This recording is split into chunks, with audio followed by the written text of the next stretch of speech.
Migue, llegamos a la 10ª temporada.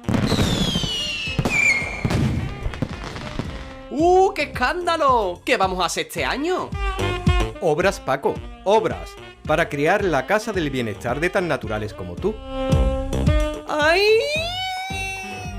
Migue, ¿obra? ¿Reforma? Esto suena a Marbajío. Ojalá tienen estos niños, ojalá entren albañiles en casa. Todos los martes, a las 8 de la tarde, construiremos un hogar para el bienestar al bien ser humano, porque somos tan naturales como tú, en la 10ª temporada. Migue, ¿cómo pasar tiempo? Pi, pi, pi, piri, piri, pi, pi, piri, piri, pi, pi.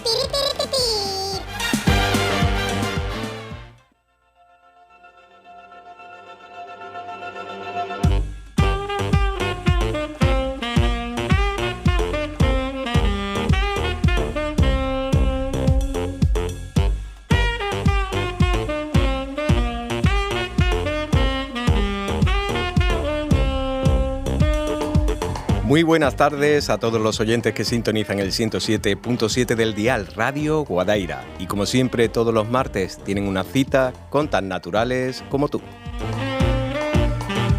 Pues hoy tenemos entrevista presencial.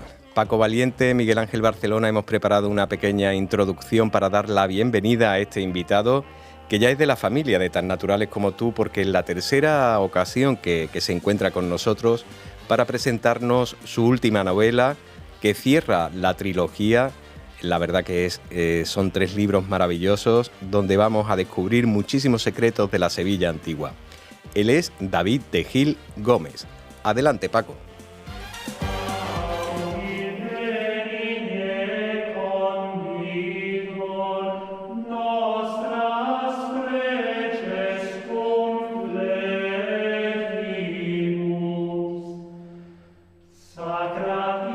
Migue, buenas tardes.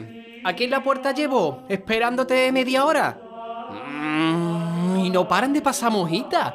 ¿Habrá algún evento de Cuaresma? Ay, Paco, buenas tardes. Discúlpame, hijo. Aquí preparando las últimas llamadas, que hoy es el día. Hoy es el gran día. Anda, vamos para adentro, ¿eh?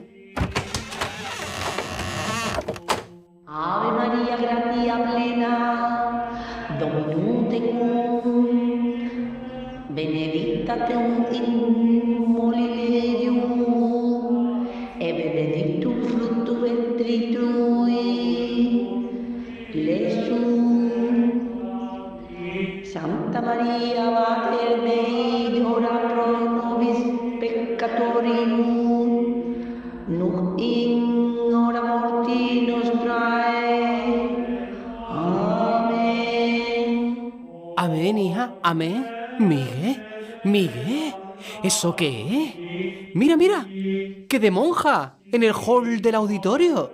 Pues no me enteraba que hoy había algo por aquí. Y yo me entero de todo lo que pasa en este maravilloso auditorio Riberas del Guadaira. Algo habrá. Pues Paco, yo no había visto tantas monjas juntas desde que vino el Papa a Sevilla. Uy, mira, las carmelitas descalzas. Las clarisas. Uy, míralas, las hermanas de la caridad. No me imaginé cuando les mandé una carta de invitación para el programa de hoy que fuesen a acudir tantas.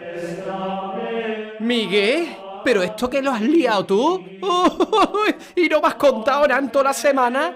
Te lo has tenido calladito y no me has dicho ni pío. Pía, pía, pía. Perdona, Paco, pero es que es un evento de relevancia. Y lo tenía que organizar con templanza, que hoy es el gran día, que llegó el día. Paco, vamos a poner un poquito de incienso para ambientar. Concholi, qué misterioso estás tú hoy. Además, Miguel, te digo, por cierto, que vienes vestido de niño de colegio religioso. Pues venga, te voy a contar, hijo, que ya no me puedo callar. Hoy es el día que el monje que aprendió a hablar con Dios rompe su voto de estar calladito y nos va a contar después de tantos años todos los secretos del último maestro del silencio.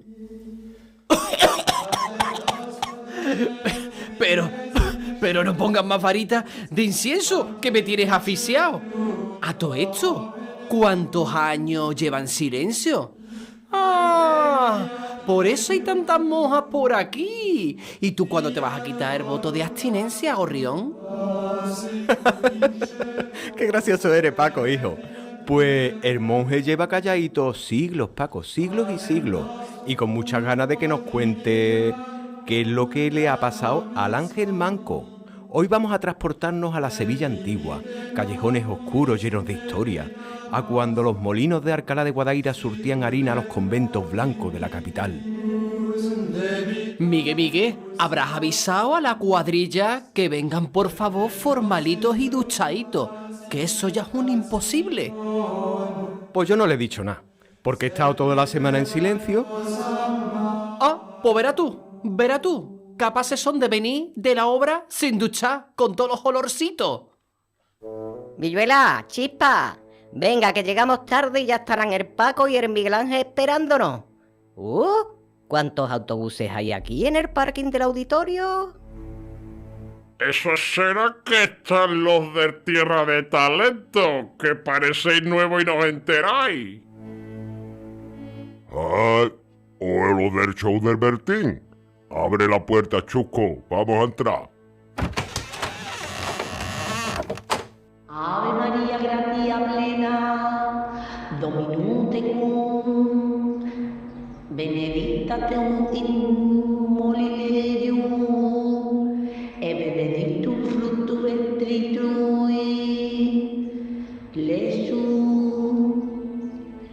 Santa María, Mater Dei, ora pro nobis peccatoribus, nunc in hora mortis nostrae. Amén.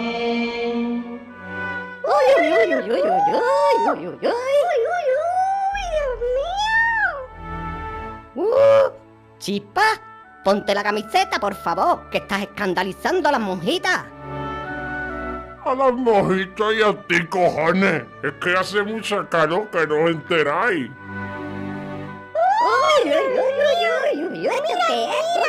No mire, sin camiseta. Chispa, por favor, no digas palabrotas y ponte la camiseta. Y tú, Villuela, súbete el pantalón que se te ve toda la raja del culo, que se han asustado las hermanas. Ay, oye, esto no será el evento de la presentación del cartel de Semana Santa.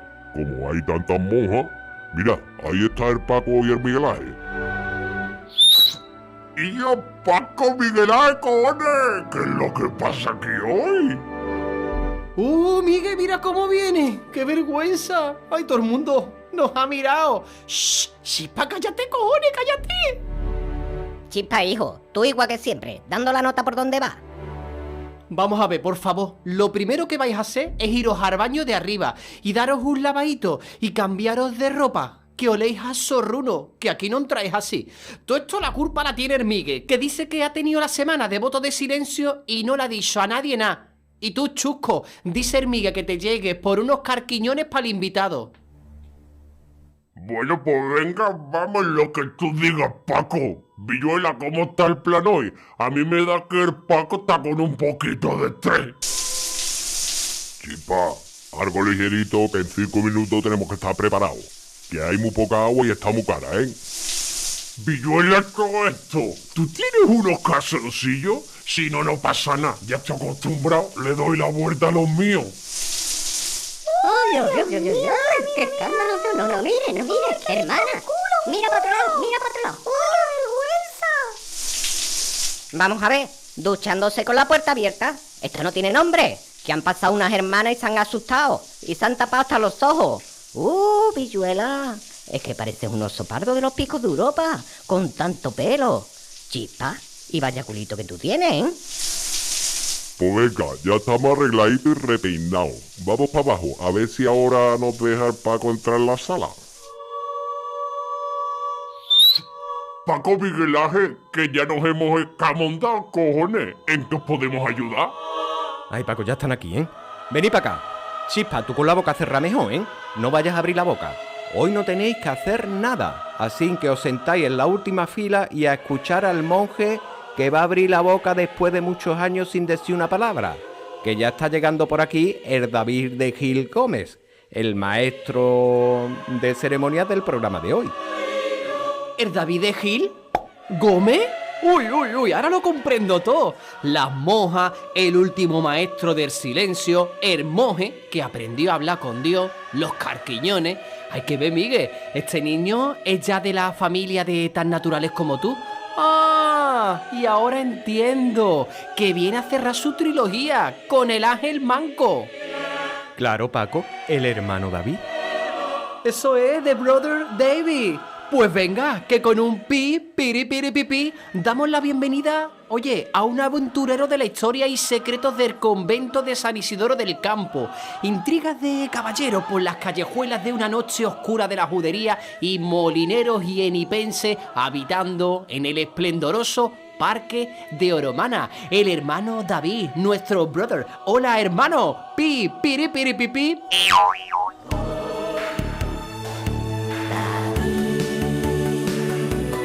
Mira que la luna se va, acuéstate ya. Tan naturales como tú, con Miguel Ángel Barcelona en Radio Guadaira. Pues es un honor preparar una disparatada aventura siempre a este chico David de Gil Gómez, sevillano, pero que le une a Alcalá de Guadaira muchísimas cosas y lógicamente lo refleja también en sus novelas. David nació en Sevilla en 1979 y ha sido siempre un apasionado de la medicina del siglo XVI, así como de la historia medieval y de la filosofía. Su deambular por el mundo de las letras comenzó en su adolescencia. Tras un lustro de apasionada búsqueda y de investigación por las bibliotecas y universidades, vio la luz su primera novela a la temprana edad de 22 años. Bueno, vamos a hablar directamente con él, es la tercera vez que lo tenemos y para nosotros es un gusto ver la evolución de las personas que la sentimos parte de este espacio de tan naturales como tú. Muy buenas tardes, David. Buenas tardes, me ha encantado la presentación, la verdad es que os superáis al máximo. Siempre nos gusta pues comenzar con un toquecito de humor y darte la bienvenida de que estés de nuevo con nosotros, porque ahora mismo cuando hablábamos creo recordar que hace ya pues 3 años, o 3 o 4 años, la primera novela que nos viniste a presentar, la primera entrevista. 4 años. 4 años. Sí. Después viniste creo que el año pasado, o creo recordar, o hace 2 años también a presentarnos la segunda de la trilogía. Es probable que hace un año y medio aproximadamente, sí. Y por fin te tenemos hoy aquí para cerrar esa aventura que te has introducido. Pero yo quiero que nos cuentes un poquito, antes de comenzar, sobre tu novela, que nos hables un poquito de ti. ¿Quién es David de Gil? ¿Qué te une a Alcalá? ¿Cuál es tu profesión? ¿Cómo te introduces en el escribir y trasladar esos mensajes tan maravillosos con tus libros? Bueno, David de Gil Gómez es una persona muy sencilla, a quien le encanta la historia, le encanta escribir porque es algo que le nutre, le apasiona y lo demuestra al día a día. No solo en lo que escribe, ¿no?, sino también en lo que intenta hablar y aportar a la gente con lo que se relaciona, ¿no? Trabajo no solo en la literatura, ¿no? Trabajo en un hospital, en el Hospital Virgen de Rocío, y allí también me explayo, ¿no? Me entrego en cuerpo y alma a mis pacientes y disfruto de ellos, de su compañía, ¿no? Y la literatura vino a mí por una razón muy especial, en realidad. Yo era pequeño, tenía un pequeño problema, ¿no?, cierta dislexia, por decirlo de una forma. Y me recomendaron que aparte de leer mucho más de lo que leía ya a su vez, que escribiese, ¿no? Y eso fue, ¿no? Me empecé a escribir, me empeñé en ello, y empezaron a surgir ideas maravillosas que al final plasmé en obras, novelas, y aquí está, ¿no?, la trilogía completa y algunas cosas más que he hecho, ¿no?, entre medio algunos guiones de cine incluso. Pero a mí lo que le gusta realmente es escribir novela histórica. Y aquí está, ¿no?, el final de esta trilogía. ¿Por qué me gusta Alcalá? Alcalá tiene un don, ¿no?, que es capaz de capturar a la gente que la visita. No solo por su historia, sino por sus espacios, ¿no? Mi padre vivió en Alcalá, mi padre nació aquí en Alcalá y hemos mamado un poco de su voz, de su energía, de sus palabras en sí, ¿no?, de sus vivencias, todo lo que es Alcalá de Guadaira. la historia de los molinos y no solo la historia de los molinos, ¿no? Esta trilogía comienza en un espacio que para mí es muy importante, que es el molino del Algarrobo. Mis padres, por decirlo de una manera, se enamoraron en aquel espacio, ¿no? Y bueno, pues me inculcaron de la belleza de la naturaleza, de disfrutar del río, ¿no? del Guadaira, de aquel entorno tan precioso. Y bueno, y sabiendo que se habían enamorado allí, ¿no? Pues empecé a indagar un poco y me di cuenta, alcancé un libro ahí en el rectorado de Sevilla que comentaba que ese molino, el molino del Algarrobo, pertenecía al monasterio de Buenavista. Monasterio Jerónimo de Buenavista, del barrio de San Jerónimo. No tenía ni idea de dónde estaba ese monasterio. Pero cuando empecé a investigar, aquello me apasionó y dije, tengo que hacer una historia de esto. Y aquí está. Qué bonito, porque todos tus libros en esta trilogía ha tenido detrás un estudio, y la verdad que te has ido a monasterios, a bibliotecas, siempre para encontrar ese ambiente y encontrar muchísimas cosas dentro de esos escritos antiguos. Yo quisiera conocer un poco esa unión que tiene la primera novela, que creo que es El último maestro del silencio, uh-huh. Esa unión entre Alcalá de Guadaira, y quiero comprender un poco qué hay dentro de ese monasterio, que es el monasterio de San Isidoro del Campo. Relacionado con Alcalá de Guadaira. ¿O qué es lo que hay allí en ese monasterio? ¿Qué estudio has hecho tú allí? Porque siempre no... Ese monasterio es una perla, no solo en España, en Europa. De hecho, resulta un poco triste, ¿no?, decirlo, pero es así. Es mucho más, o sea, tiene más visitas de europeos y de sudamericanos que propios españoles. Porque ese monasterio acogió a uno de los personajes más importantes y relevantes de Europa, de España, de Andalucía, Sevilla e Europa, ¿no?, que fue Casiodoro de la Reina. Casiodoro de la Reina fue él, junto a otro monje, ¿no?, el que escribió la primera Biblia al castellano, la Biblia del Oso. Y por suerte su celda permanece intacta, y de hecho la han remodelado, ¿no?, la han mejorado un poco, es visitable y merece la pena estar allí, ¿no? Ese monasterio aporta una vista general de lo que fue la Sevilla desde 1400, incluso un poco antes, hasta la actualidad, ¿no? Porque bueno, ha llegado a ser hasta cárcel de mujeres, ¿no? Incluso quiero recordar que se fabricaban fregonas y una cervecería, o sea, una fábrica de cervezas que se llamaba la Cruz Blanca. Pero mucho antes de todo esto, fue un monasterio realmente importante que tenía un número de manuscritos realmente inigualable, importantísimos, que por suerte están dentro de lo que es el tesoro de la Catedral de Sevilla. No todos, porque hubo un gran incendio, pero gran parte se pudo rescatar. Y lo más importante es la historia de Casiodoro de la Reina. Claro, ese hombre que ahora mismo podemos decir lo que es la guía de los evangelistas, ¿vale?, esa rama que se dividió un poco del catolicismo. Y bueno, pues en este caso Casiodoro de la Reina es el personaje más importante de todo eso, ¿no? Pero no solo Casiodoro de la Reina, también el famosísimo imaginero Juan Martínez Montañés dejó un retablo allí realmente grandioso, ¿no? Es un monasterio que tiene una gran particularidad, porque tiene dos iglesias en un solo edificio. Y es porque el padre e hijo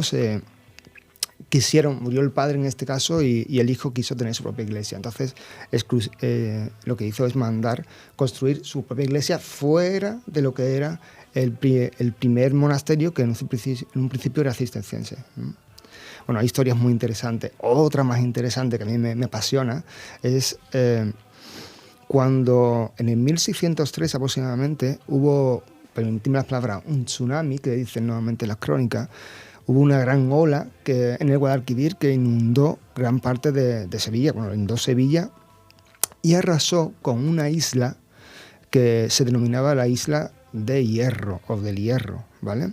Actualmente se cree que pueden ser la zona de lo que es el Estadio Olímpico de Sevilla. Incluso hay allí como montículos. Se piensa que debajo de esos montículos están aquellas casas, ¿no? Cuando hubo ese catástrofe, ¿no? Los monjes de San Isidro del Campo decidieron darle tierras a aquellas personas que vivían, que era la inicial Santiponce, por decirlo de una forma, y le dieron las tierras que poseían. En este caso es Itálica, la Sevilla Vieja. Entonces, por eso muchas veces se dice, debajo de la Santiponce Vieja es donde está lo más gordo, ¿no?, de Itálica. Y es cierto, porque esos monjes disponían de muchas tierras, ¿verdad? Pero lo que tenían más cerca era Itálica. Y le cedieron ese espacio a esas personas que vivían en esa isla de hierro, que posteriormente dio lugar a lo que es la actual Santiponce. Creo que se considera uno de los mejores monasterios fortaleza, sí, de España. Sí, sí. La verdad que es interesantísimo. De hecho, cuando llegas a él, lo primero que impresiona es que parece un castillo, aunque no lo fue. Pero lo que impresiona es que parece realmente un castillo.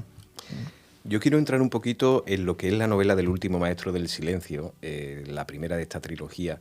Cuéntanos un poquito el argumento, esas intrigas que hay. No vamos a desvelar todo, pero cuéntanos un poco un ápice o una pinceladita de este libro para que nos entusiasme a poder profundizar y leerlo. Aparte de eso, voy a hablar un poco de una especie de sinopsis generalizada de toda la historia, ¿no? Porque creo que va a ser va a ser más fácil, ¿no?, de acercar lo que es esta historia a los oyentes, ¿no? La historia comienza con Diego, ¿no? Diego es un niño expósito, un niño huérfano de la villa de Alcalá. Y ese niño huérfano es acogido por los monjes de Buenavista, del monasterio San Isidro del Campo. Perdón, el monasterio de Buenavista, que es el que está en el barrio de San Jerónimo, ¿vale? Tan famoso porque es donde estableció la primera imprenta de Indias en España, ¿vale? Entonces, bueno, esos monjes acogen a ese niño y lo crían, lo educan y lo guían para que se convierta en un imaginero del barro, ¿vale? No de la madera, del barro. Ese niño empieza a crecer, se va haciendo adulto y, bueno, sale a lo que es la ciudad, sale del monasterio y casualmente recae en un taller de imaginería que fue en este caso de Jerónimo Hernández, el padre del barroco andaluz y maestro además, maestro de Juan Martínez Montañés. Entonces recae en esta escuela, en este taller, y el niño empieza a progresar y se da cuenta que le encanta, que quiere ser imaginero. En todo este proceso, ese niño que era huérfano se descubre o surge un indicio de que la madre de este niño pueda estar viva, ¿no? Cuando el niño ya está siendo medio adolescente, ¿no?, y le sorprende un poco, le sonríe un poco la suerte, se descubre que hay un complot para matarlo. La trama entonces consiste en cómo personajes que realmente existieron en esa Sevilla del siglo XVI, principales de esa ciudad, junto a esos monjes de Buenavista y uno solo de San Isidro del Campo, cómo lo protegen, cómo lo guían y cómo intenta que ese niño se convierta realmente en un imaginero de la madera, junto a un personaje fundamental en la historia de la imaginería sevillana.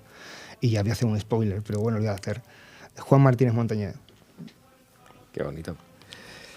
Bueno, seguimos la historia. Yo la verdad que El último maestro del silencio tuve la oportunidad de leerlo antes de entrevistarte y me encuentro que te inundas en esa visión de lo que podía ser la Sevilla en esa época, en todos sus aspectos, en el aspecto social, en el aspecto cultural, vamos a llamarlo medicinal, porque ahí también tu pasión se deja ver en el libro.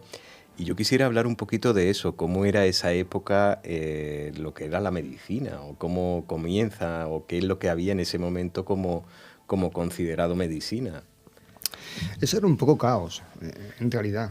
Es verdad que existían médicos, ¿no? Médicos galenos, ¿no? que establecían sus propias curas, ¿no? Remedios curativos, o medicina en sí, en este caso, ¿no? Sobre los pacientes, pero es muy gracioso porque, que me permitan, ¿no? Algunos oyentes a lo mejor piensan lo contrario, pero llegó a mis manos hace muy poquito un libro muy interesante que hablaba de la importancia de los cuidadores en los hospitales en España. Estos cuidadores eran enfermeros, ¿no? Y el jefe de los enfermeros, puede decirlo de una forma, de las enfermeras, ¿no? En este caso enfermeros, llamaban, cuando había un paciente, lo cogían y decían, llamamos al médico, y si el médico es apto para curar al paciente, seguiremos con él, si no, llamaremos a otro. Entonces, pues esos cuidadores, ¿no? Que estaban al pie de cama de esos pacientes, ¿no? Eran los encargados un poco de determinar si este médico era apto o no era apto. Muy interesante en esa época, ¿no? No quiere decir que no fuesen aptos, evidentemente sí lo eran, ¿no? Pero había una serie de remedios, ¿no? Muy, muy, muy interesantes, aparte de lo que las sangrías, ¿no? Famosas sangrías con sanguijuelas, lociones, ungüentos, pócimas. Aunque parece que estamos hablando aquí de algo distinto, ¿no? Pero yo creo que con una imagen simplemente, con unas palabras, ¿no? De una explicación de lo que era la panacea, ¿no? En aquella época, una de ellas, porque hay varias, que a mí me cautivó muchísimo, y fue la Triaca Magna. Me lo enseñó un señor que era director de la Universidad de Farmacia de Sevilla. Y bueno, me dio un ápice de lo que era, que estaba confundido en una cosa, y me sorprendió aún más, ¿no? La Triaca Magna se desarrollaba en toda Europa, ¿no? Y dependiendo del país tenía más o menos ingredientes. Alemania, por ejemplo, tenía 70 ingredientes, que manda narices, 70 ingredientes. Italia, por ejemplo, tenía 60. La península ibérica, en España concretamente, tenía 50. Más o menos, ¿no? Pero lo más particular en este caso, y es lo que a mí me cautivó el utilizarlo en este caso, en esta novela, fue que el ingrediente más importante era utilizar la carne, me río, la carne de víbora hembra preñada. Tenía que ser así. Si no estaba preñada, no servía. Por mucho que fuese víbora, no. Muy interesante, ¿no? Y al final, bueno, uno de los entresijos que hice en el primer libro es, y ya me permito hablar de otra cosa, es el por qué hay un momento en ese libro en el que uno de los personajes va a buscar la víbora a la zona de Itálica, ¿no? Y en Itálica también, cuando estaban los árabes, le daban un nombre de Talica. Talica significa tierra de conejos, ¿no? Y es bien sabido que donde hay canejos hay serpientes y hay víboras. Por esa razón, uno de los personajes más importantes, en esta cosa del primero, segundo y también del tercero, acude a esa zona itálica, al monasterio de San Isidoro del Campo, en busca de un personaje muy particular, que es Fray Isidro, para que le ayude en la búsqueda para cazar esa víbora hembra preñada, ¿no? Qué guay, de verdad.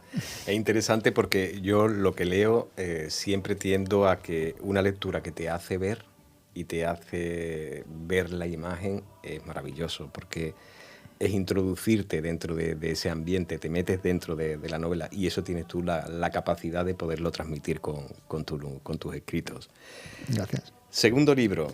El segundo libro yo creo que tiene ya ese toque muchísimo más espiritual, El monje que aprendió a hablar con Dios. Nada más que el título ya te da esa serenidad de encontrar algo más profundo dentro de la espiritualidad. Cuéntanos un poquito sobre ese libro, ese segundo libro de la trilogía. Esta trilogía tiene una particularidad, ¿no? Varias particulares. Voy a nombrar dos. Una de ellas es su estructura. La estructura es cambiante. O sea, a medida que va evolucionando un personaje, concretamente Diego, a medida que Diego, ese niño que era huérfano, va madurando, convirtiéndose en adulto, la estructura, lo hizo adrede, esa estructura va cambiando, ¿no? El primer libro tiene una estructura más sencilla, con más diálogo. El segundo tiene menos diálogo y es más estructurada. Y la tercera tiene aún menos diálogo y profundiza mucho más en la psique de los personajes, ¿no? Bueno, lo hizo adrede y con un motivo que lo explico en el tercer libro. Al final del todo, en notas del autor, aparece el porqué. Y recuérdame la pregunta, que no me acuerdo. Yo quiero que nos cuentes un poquito, igual que nos has contado sobre el último maestro del silencio, ese seguimiento de Diego en el monje que aprendió a hablar con Dios. Cuéntanos un poco de esa segunda novela. Te voy a responder, ya he recordado la pregunta, hablabas de la espiritualidad. De la espiritualidad.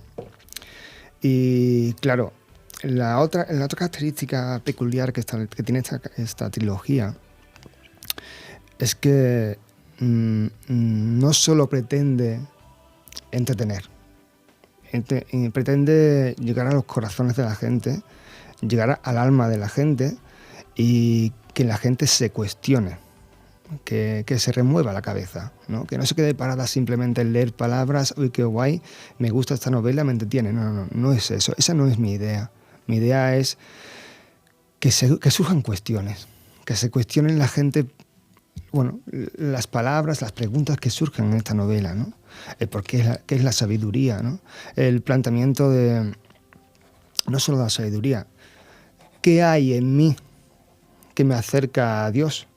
¿Y qué es Dios? En este caso, lo que es el título de la segunda novela, que se llama El monje que aprendió a hablar con Dios, no solo hace un guiño a lo que era en aquel momento, que era orar para estar cerca de Dios. No, en este caso la profundidad va relacionado con orar para estar cerca de mí mismo, para encontrarme a mí mismo, para rebuscar en mi interior, porque cuando yo rebusco en mi interior estoy cerca de Dios también. Qué interesante, de verdad, es una visión muy, muy, muy bonita la que nos muestra. En todo lo que escribe yo veo que puede ser una realidad ficcionada. No todo ficcionada. Ahí gran parte de la trilogía está dividida prácticamente, a lo mejor me equivoco, pero alrededor del 50% ficción, 50% realidad. De hecho, fueron 6 años de búsqueda, de estudios y buscando situaciones comprometidas para la historia, para Sevilla de aquella época, para personajes, comprometidas para aquellos personajes y también comprometidas para Alcalá de Guadaira, que no quiero que quede olvidada, ¿no? Porque Alcalá forma parte mucho, o sea, tiene un papel muy importante en estos libros, ¿no? No solo con el tema de los panes, ¿no? De la importancia de esa harina o ese trigo que se convertía en harina y después se llevaba a los monasterios, ¿no? Y alimentaba a mucha gente, no solo eso, va mucho más allá.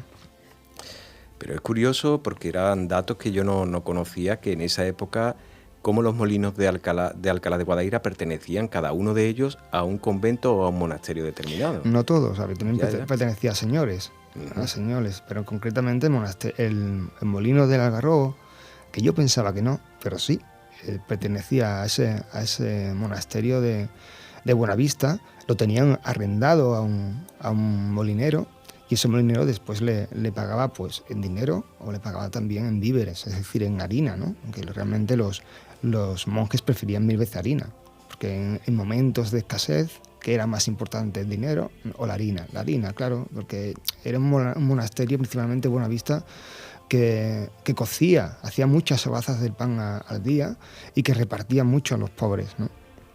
Entonces necesitaba mucha de esa harina que aportaba ese molino del Algarrobo y otros tantos que tenía en la ribera de Guadaira, pero sobre todo en Sevilla. Yo quiero que me cuentes un poco tu experiencia del caminar por Alcalá de Guadaira. ¿Qué sientes tú cuando caminas por aquí, por el Parque de Oromana o por la ribera del Guadaira? A mí se me eriza la piel. Se me eriza la piel porque es un lugar que bueno, me ha nutrido y que, permitidme la palabra, he mamado desde que muy pequeño. Hemos estado, mis padres nació como aquí, como dije, se enamoraron aquí y hemos vivido ese río desde muy pequeños, desde la zona del castillo de Marchenilla, toda esa zona, Gandul. Cuántas veces he ido detrás de las cabras en Gandul, ¿no? Cuando era pequeño, ¿no? Y me fascinaba y me fascina todo lo que es la ribera de Alcalá, que es un lugar bellísimo, cada vez con menos agua, pero bellísimo, donde simplemente con alzar la vista ves esa arboleda tan maravillosa, tan grande, tan impresionante y ese río, ¿no? Y a veces cuando lo he hecho, he venido a veces a solas, ¿no? Hace cuestión de unas semanas. De hecho, necesitaba un poco de soledad y cogí el coche y me planté aquí en el río y simplemente sentarme al lado de un molino y observar el agua, el río, escucharlo, cerrar los ojos y a veces incluso, wow, me ha catapultado, ¿no? Me ha retrotraído a aquella Alcalá de aquella época, ¿no? Hay muchísimos invitados que han venido que cuando los llevo por Alcalá de Guadaira paseando siempre se quedan alucinados con ese monumento natural que tenemos tan maravilloso, forestal, que es el Parque de Oromana, y la ribera del Guadaira, los molinos, y la verdad que es una maravilla. Bueno, yo quiero también hablar de algo que es ya llegar a tu última creación, que es El Ángel Manco. Este libro yo no he tenido oportunidad de leerlo, me lo acabas de traer, me lo has dedicado, bueno, nos has dedicado al equipo de Tan Naturales como tú, pero yo quiero que me cuentes un poquito cómo finaliza esa trilogía y por qué de El Ángel Manco, el título. Wow, el título es un guiño, haría un spoiler directamente otra vez. Es un guiño a un personaje muy importante, pero no está referido a él. Muy importante que batalló, ¿no?, en Lepanto, voy a decir eso. ¡Hombre! Es un guiño a ese personaje, Ajá. pero no es un personaje principal, ni mucho menos. Podría hablar que el Ángel Manco en este caso está relacionado con una cajita, donde lleva el corazón los pensamientos, las ilusiones, la historia, la vida de uno de esos monjes. Ese monje que lo ha entregado todo para ilustrar, para ilustrar a un niño y ha decidido mantener el interior, lo que contiene esa caja, lejos de su conocimiento. No quiere saberlo. Sabe que todo lo ha entregado, está dentro de esa cajita y lo cede, pero no es para él. ¿Quiere decir que cede ese conocimiento a otra persona? Uh-huh. Wow. Yo creo que la vida de los conventos y de los monasterios en esa época eran el punto de partida de todo el conocimiento que podía existir. Quiere decir que eran traductores, manuscritos que eran alucinantes. ¿Cómo es que se ha guardado todo eso en esa época en la parte religiosa? Porque ¿dónde estaban los mecenas? Ajá. ¿Quién tenía el dinero? El dinero que tenía era la iglesia. La iglesia, la pobrecita gente, por decirlo de una forma, no tenía dinero para gastarse en imágenes, en escudriñar libros o incluso escribir, ¿no? No, era la propia iglesia la que tenía ese dinero. Y gracias a eso podemos disfrutar de obras tan maravillosas de pintura, de libros, e incluso, tengo que decirlo porque a mí me apasiona, ese San Jerónimo que perteneció al monasterio de Buenavista y que está en la exposición continua, ¿no? Es decir, la que es perenne, ¿no? La que no se...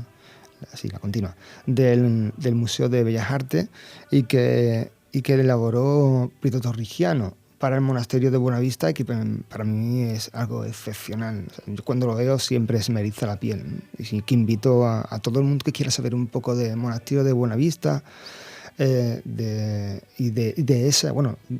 la forma que se trabajaba lo que era el barro, porque es un Jerónimo, San Jerónimo de barro en aquella época, que vaya a echar un vistazo. Prieto Torrigiano fue podemos decirlo, el amigo de Miguel Ángel. De hecho, competían ambos.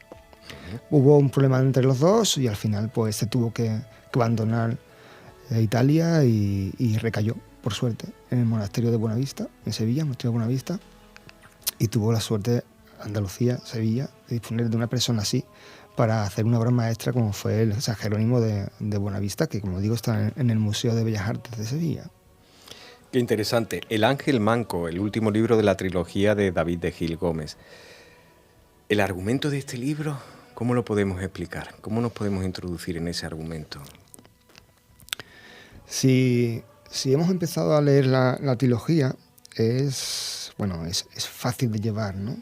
El argumento es principalmente unos personajes principales de Sevilla, un antiguo guerrero del ejército castellano que se entrega a cuerpo y alma, a sudor y a sangre para mantener con vida a ese chico. Hemos dicho antes que surgía un complot para matar a ese chico.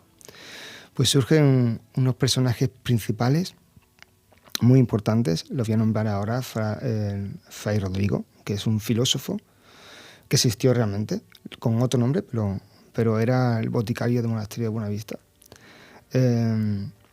Fray Isidro, que es un guiño a aquellos Isidros que estuvieron en el monasterio de San Isidoro del Campo y que posteriormente daría lugar a los jerónimos que fueron considerados como herejes y llevados muchos a la hoguera, ¿no? Entre ellos Casio de la Reina, pero no fue a la hoguera, se pudo escapar con muchos otros, ¿no? Otro personaje, la gente que lo lee le encanta, y para mí no es el más importante, es Martín de Triana el Asirio, que es el que he comentado antes, que es este guerrero, ¿no? que se entrega sudor, sangre y lágrima para mantener con vida a este chico, y que por suerte, permíteme, mando un saludo aquí a Antonio Martín, que fue el que me inspiró a escribir a este hombre, ¿no? Y bueno, pues así el argumento es una lucha continua para salvar a ese niño, una lucha continua para que ese niño se convierta en un verdadero imaginero de la madera, al lado de un artesano de la imaginería, ¿no? De un escultor prodigioso. Qué interesante, David, de verdad. Yo creo que introducirnos en este mundo histórico, como tú has dicho, donde hay una parte muy realista y que le has dado ese toque de unir personajes de la realidad de esa Sevilla con esos personajes que pueden tener esos matices ficcionados, es una maravilla. Yo quiero en este momento, porque sé que has estado presentando libros en algunas ferias de libros y te has encontrado algunas anécdotas que son muy interesantes. Yo quiero saber qué siente la gente cuando te reconoce que tú eres o que tienen tu libro y que tú eres el escritor de ese libro. Pues fue muy interesante, estando no voy a decir la librería, estando en una librería, hubo una chica que cogió el libro. Bueno, voy a decir una cosa que mucho más que a mí me causó, fue muy, muy gracioso. Yendo para trabajar al hospital, ¿no? Había una señora mayor y de repente, pues, yo no me di cuenta, pero estaba leyendo el segundo libro, ¿no? Y cuando pasé, me sujetó de la mano y yo dije, ostras, ¿qué le pasa a esta señora? Tú eres David Gil, ¿no?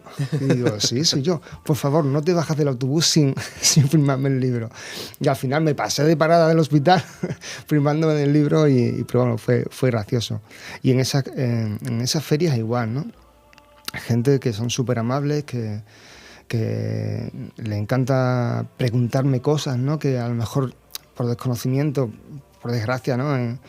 Hay mucha gente que desconoce la existencia de esos monasterios que han aportado tanto a Sevilla, no solo a Sevilla, a la provincia, a España e incluso a Europa, como he dicho antes, el monasterio de San Isidoro del Campo, ¿no? Y también, ¿por qué no?, a América, porque desde Buenavista, como dije antes, referí antes, se estableció la primera imprenta donde se mandaban bulas para América. Entonces, todo lo que ha aportado esos monasterios, no solo a nivel europeo, a nivel americano, a nivel más local, ¿no? Es increíble. Algo muy interesante es San Isidoro del Campo. Voy a dar un salto. Me gusta. Sí, por favor, adelante. San Isidoro del Campo tiene una cosa muy, muy interesante, y es que el claustro de los muertos, que se llama, están enterrados muchísimos monjes allí, y esos monjes establecieron, hubo un contrato, por decirlo de una forma, un trato en la que no se podían establecer sus nombres, sus grabados en el suelo donde fuesen enterrados. Claro, estamos hablando que esos monjes, la mayoría de ellos, eran segundones. Permíteme la expresión, segundón. Cuando digo segundón me refiero a, no ha sido un primogénito, sino que ha sido un segundo, ha sido un tercero de una familia. Normalmente familias acomodadas. Esas familias acomodadas obligaban, le dan dos opciones a ese niño, ¿no? Y también se exponía a niñas, ¿vale? Pero a ese niño le daban una opción que era, o se metía a guerrero, ¿no? A caballero, o se metía dentro del monasterio. Los que se metían en los monasterios, en este caso, imagínate, estando en el monasterio de San Isidoro del Campo, donde rezaban 13 horas diarias, Wow. y encima, sabiendo que su primogénito se lo estaba pasando en grande, que él no quería estar allí realmente reclutado dentro de un monasterio del que no podían salir, encima, cuando morían, no podían poner su nombre. ¿Qué pasaba? Porque muchos de ellos se rebelaron y lo que harían eran los primeros grafitis de la historia, ¿no? En las paredes están los nombres transcritos. Aquí yace Fray tal, Fray tal, Fray tal. Es muy, muy interesante y bueno, invito que vayáis para allá porque no tiene desperdicio. Yo quiero conocer un poco de las críticas que hayas tenido, que te hayas encontrado, la más peculiar o cosas que hayas dicho. Uf, hay que ver lo que me acaban de decir. Sí, bueno, pues hace muy poquito dijeron, pero así termina el libro. Y digo, sí. Y dice, ¡wow! Esa expresión, ¡wow! ¿Vas a seguir escribiendo otra cosa? Digo, sí, pues tengo en mano otro libro que fue realmente la precuela, ¿no? que originó todo esto. Otra expresión, ¿no? Estando con una señora que me escribió desde Canadá y que para mí es una sorpresa para mí, claro. Disculpa, una señora muy respetuosa, ¿no? Hablando. Sé que eres David de Gil Gómez, me encantaría conseguirte unos libros. ¿Dónde puedo conseguirlo en Canadá? Y digo, pues no tengo ni idea. No tengo ni idea. De hecho, no sé ni cómo ha llegado hasta allí. Bueno, puedes buscarlo por Amazon, imagino. Perdón, no me gusta hacer. Pero puedes buscarlo de alguna manera. No sé cómo lo has conseguido, me lo han regalado. Bueno, pues intenta que te regalen otro. No te puedo dar muchas opciones. O sea, realmente hay personas que me han aportado sonrisas más que lágrimas, la verdad. Lágrimas ninguna, porque al final cuando uno escribe, lo escribe en mi caso con el corazón y escribo no solo para mí, sino para los demás, ¿no? Y evidentemente no habrá personas que les guste y hay personas que les guste menos, ¿no? Pero bueno, yo he disfrutado de este viaje, que para eso lo he hecho.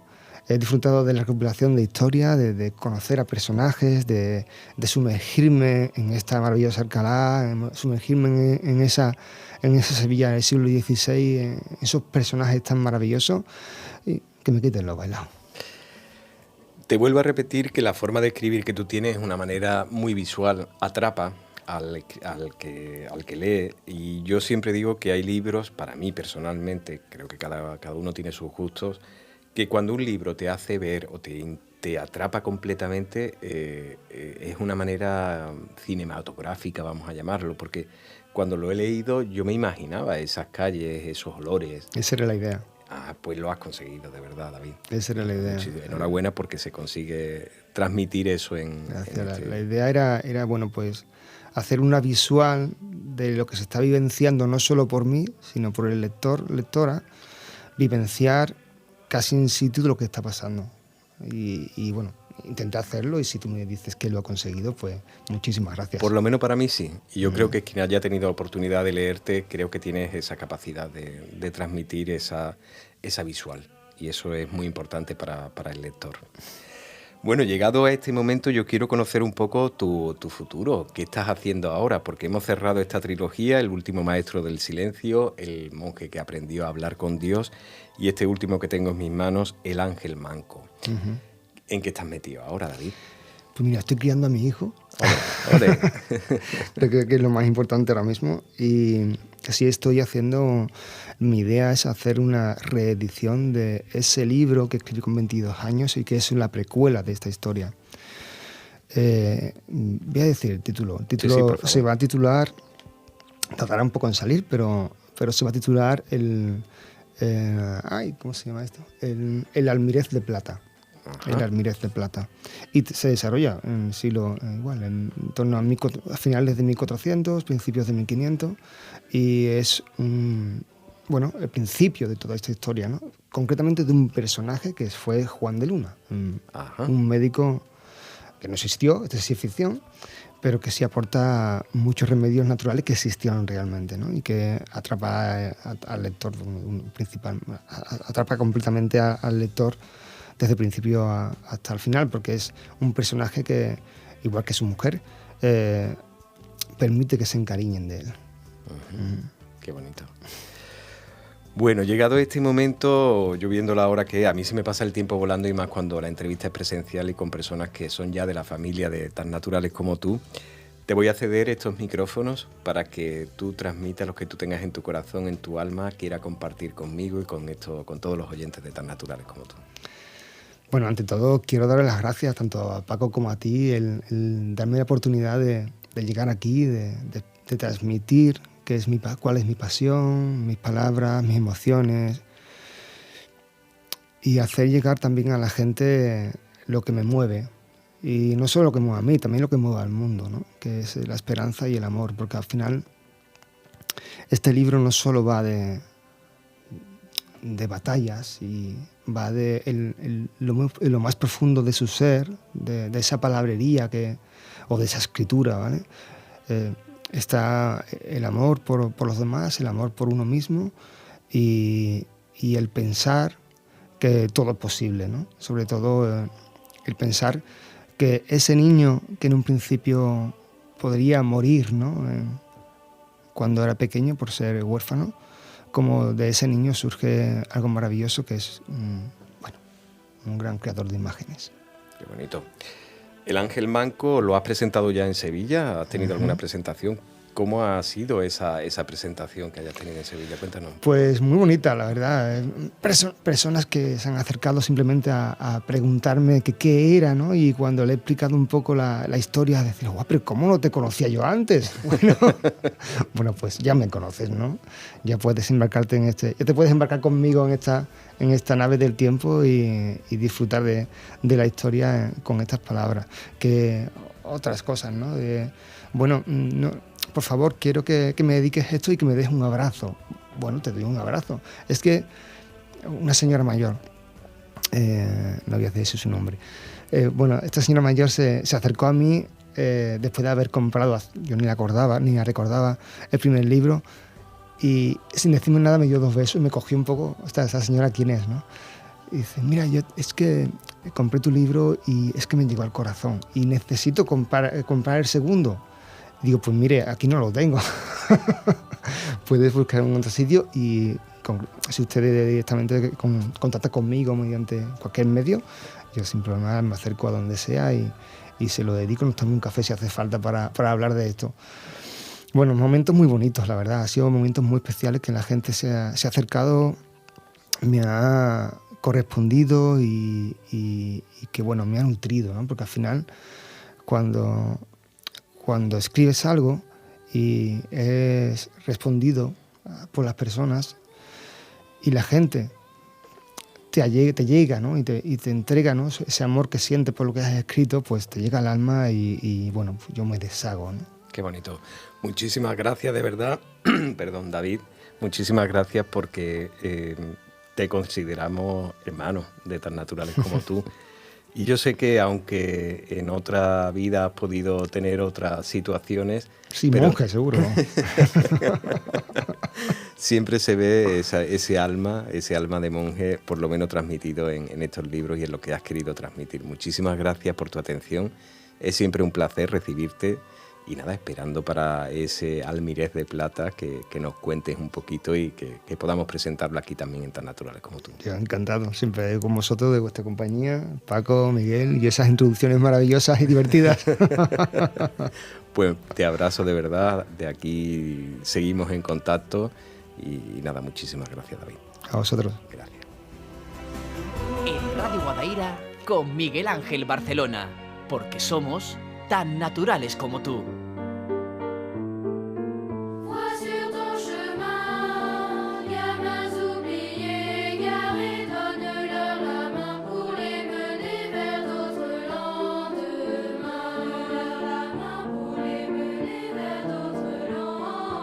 Sans cœur de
Bueno, llegado este momento, solamente nos queda despedirnos hasta el martes que viene, que seguimos repartiendo un poquito de bienestar al ser humano. Paco Valiente a control, Miguel Ángel Barcelona quien les habla.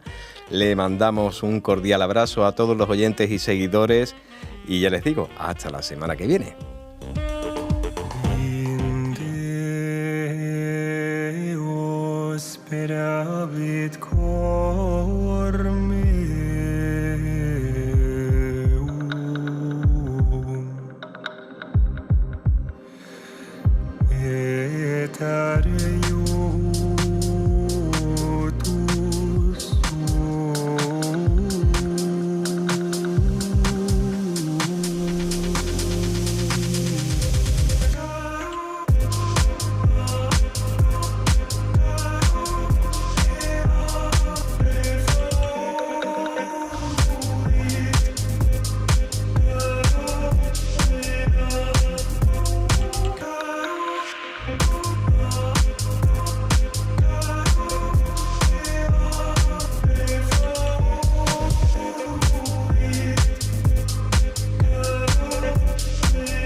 Ex voluntas